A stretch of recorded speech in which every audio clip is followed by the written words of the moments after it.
Many know of or have heard the term Seidr. What is often omitted or less understood are the practices and rituals, which are the building blocks on which Seidr sits. The supports of the high seat, one might say, as well as practices and undertakings in their own right. Their importance is not to be diminished. The first of these is Utiseta, quite literally, sitting out. Seta is a broad term that can be broken down even further based on the desires and purposes of the practitioner. This has been referred to as mound sitting, as the setting, like the name suggests, is the outdoors.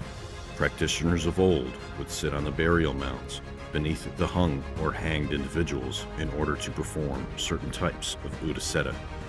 Other places described and mentioned are in the middle of the forests and by running water.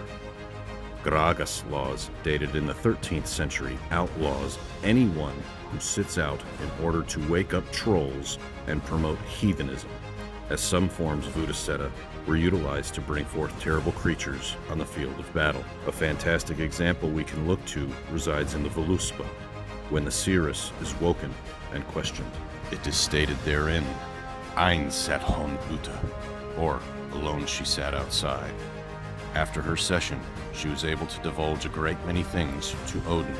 Another example can be found in Håkonar's saga Her the Braids, in which Gunhildr, King Haakon's foster mother, commissions a woman named Thordis Skegja to perform Seta on the king's behalf before a battle, after which she is able to tell them that if the battle is fought at night, King Haakon's forces will be victorious.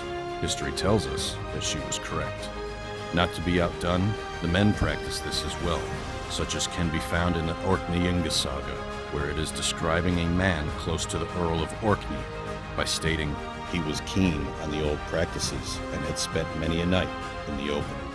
From these sources, we see examples of Utiseta stemming from creation all the way into the 12th century and beyond, where no tools or equipment are required, only the practitioner and their purpose. Perhaps Wesson in 1927 said it best when he stated, Vid Utiseta alltid befum sig ensam, or in Utiseta, one always found oneself alone. As always, from Realm of Runes and Nasty Recon, drink water.